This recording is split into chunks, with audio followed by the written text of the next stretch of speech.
तारीफें तो ट्रंप साहब करते हैं पाकिस्तान की और भारत को लगाते हैं अचूके। वो भारत को ये कहते हैं कि जनाब ब्यूटीफुल, ब्रांड न्यू, 7 प्लेन्स, हालांकि पाकिस्तान 6 कहता है, लेकिन वो भारत को टीके लगाते हैं ट्रंप साहब। लेकिन उसके बदले में भारत के साथ एक दिफाई मुआहदा भी कर लिया और भारत के साथ एक ट्रेड एग्रीमेंट भी करने जा रहे हैं जो बहुत करीब पहुंच गए। तो पाकिस्तान को क्या मिला? पाकिस्तान को कुछ नहीं मिला, सिर्फ तारीफें मिली हैं। और पाकिस्तान से अमेरिका को चाहिए क्या? एक तो इसराइल के लिए खतरात खत्म करने हैं, यानी जो फोर्स जाएगी। अब ख्वाजा आसिफ दौड़ गए हैं इस बात से कि जनाब हमास को गैर मुसल्लह करने में हम नहीं है, कभी कहते हैं कभी कहते हैं नहीं है। बैरिस्टर अकील जो है वो कोई और बात करता है। ये लोग ना 3 में ना 13 में, इन्हें पता ही नहीं है। सिर्फ मिलिट्री एस्टेब्लिशमेंट को पता है, वो फैसला करेगी और फौज चली जाएगी। जब फौज जानी होगी तो फैसला मिलिट्री एस्टेब्लिशमेंट करेगी। पार्लियामेंट की, काबीना की, वजीर आजम की, वजीर दिफा की इनकी कोई औकात नहीं है, ये कुछ नहीं बेचते। जिस वक्त मिलिट्री एस्टेब्लिशमेंट फैसला कर लेगी आसिम मुनीर साहब की फौज भेजनी है, फौज चली जाएगी गजा में। फौज गजा में जाके करेगी क्या, वो आपको पाकिस्तान में कभी कोई नहीं बताएगा। वो बात आपको डोनाल्ड ट्रंप ने और नेतन्याहू ने पहले ही बता दी है। डोनाल्ड ट्रंप ने आपको यह बताया और बार बार बताया कि एक फौज आएगी गजा में।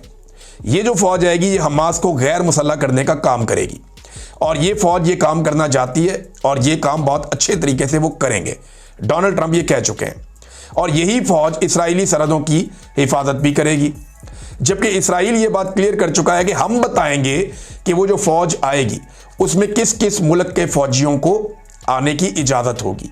और ये बात अमेरिकी वज़ीर ख़ारजा बता चुके हैं कि पाकिस्तान को इसराइल ने दे दी है अप्रूवल या एनओसी कि पाकिस्तानी फौज उस फौज के अंदर शामिल हो सकती है जिसको गजा में आना है। जबकि ईरान को, तुर्की को, यमन को और कई मुल्कों को उन्होंने एनओसी नहीं दिया कि उन मुल्कों के फौजी हमें नहीं चाहिए, लेकिन पाकिस्तान के फौजी आ जाएं तो कोई बात नहीं है।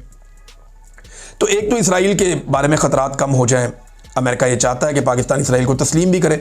तो अगर ये सारा कुछ हो जाता है तो तस्लीम भी कर लेंगे तो क्या फ़र्क पड़ता है। मजहबी सियासी जमातें तो ठुस हो गई हैं। टीएलपी का जो है वो उन्होंने क्रश करके रख दिया है।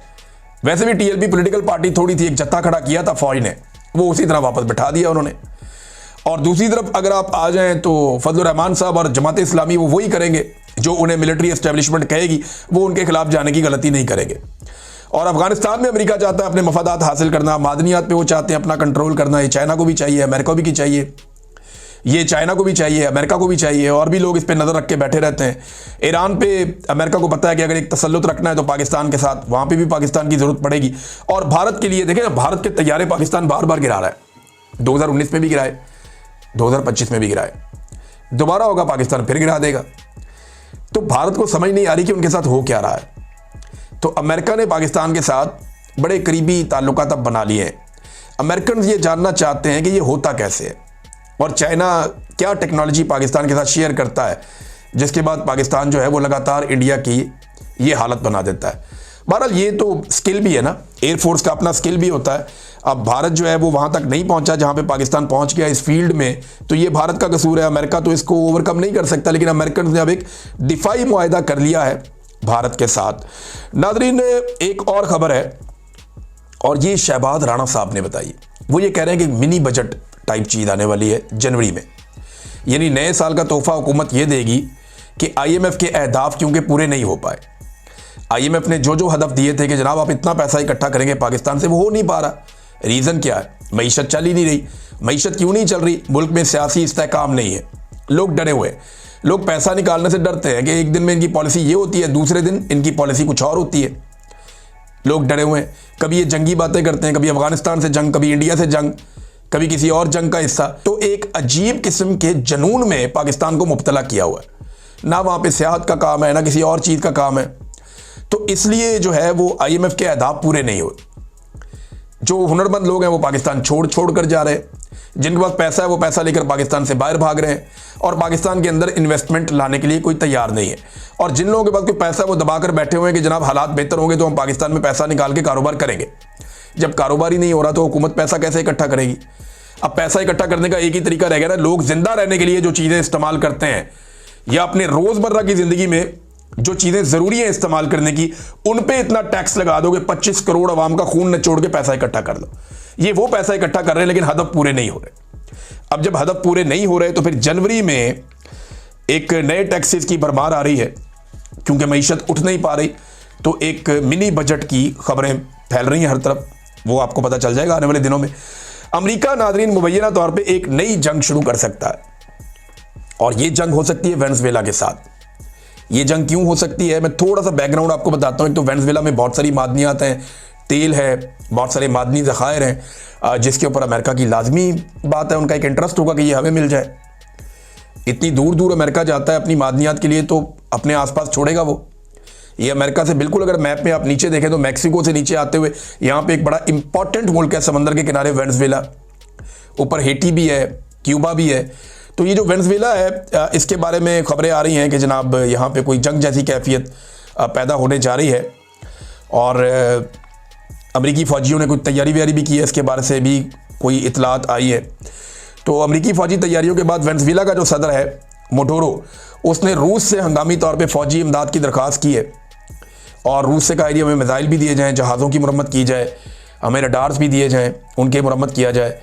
चीन और ईरान से भी उन्होंने कहा जी हमें मदद दें, क्योंकि अमेरिका हमारे ऊपर हमला कर सकता है।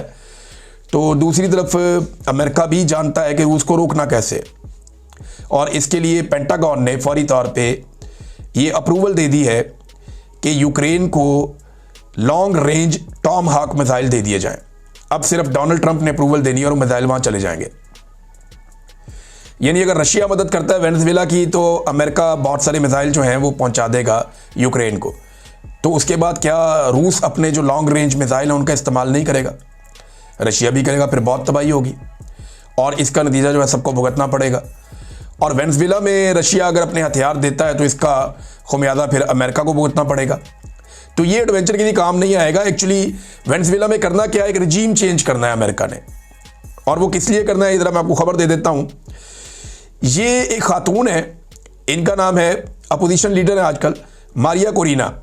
इनको अमन का नोबेल इनाम भी दिया गया कुछ अर्सा पहले, और ये बताया गया इन्होंने डिक्टेटरशिप के खिलाफ बड़ी ज़बरदस्त इनकी खिदमात थी, तो इनको ये इनाम दिया गया है। अब अमरीकी हुकूमत ये चाहती है कि वेनेजुएला का जो इस वक्त का रिजीम है उसको तब्दील करके इस खातून को लाकर बिठा दिया जाए, और इस खातून ने वेनेजुएला की मादनियात, तेल और दीगर वसाइल तक अमरीका को रसाई देने की हामी भी भरी हुई है। जो मौजूदा हुकूमत है उन्होंने भी कहा ट्रंप से कि आओ बैठो बात करते हैं इस बारे में, अगर आपको वसाइल तक आना है तो, लेकिन ट्रंप ने फिर इनकार कर दिया। उन्होंने कहा नहीं, अब तो यानी जो नज़र आ रहा है वो रिजीम चेंज ही होगा। और अपना जो नोबेल इनाम है वो भी इस खातून ने डोनाल्ड ट्रंप के नाम कर दिया था, तो अब तो रिजीम चेंज पक्का है। फिर डोनाल्ड ट्रंप को जो नोबेल इनाम है वो बहुत पसंद है, और जिस खातून को मिला उसने वो अपना नोबेल इनाम जो है वो डोनाल्ड ट्रंप के नाम भी कर दिया था। तो अब फौजी ऑपरेशन ही एक रास्ता है जिससे जो है वो वहाँ पे रिजीम चेंज किया जा सकता है, और इस तरीके से वो कोशिश करेंगे जनाब हमने इंसानों की जानें बचाई हैं, हमने वेनेजुएला को आज़ाद करवाया। अमेरिका के एक लीडर भी हैं जिन्होंने इस बारे में एक ट्वीट किया है बड़ा इंटरेस्टिंग, और उसमें उन्होंने ये लिखा है कि वेनेजुएला विल बी फ्री, ये उन्होंने लिखा। और ये रिप्रेजेंटेटिव है अमेरिकन कार्लोस ए जेमिनेज, तो इन्होंने जनाब ये लिखा है। तो अब देखते हैं कि ये जंग होती है या नहीं होती। बहरहाल पाकिस्तान की जानिब से तो बार बार दबाव डाला जाता है कि डोनाल्ड ट्रंप को अमन का नोबेल इनाम ज़रूर दिया जाए। अब तक के लिए इतने, अपना ख्याल रखिएगा, अपने इस चैनल का भी अल्लाह हाफ़िज़।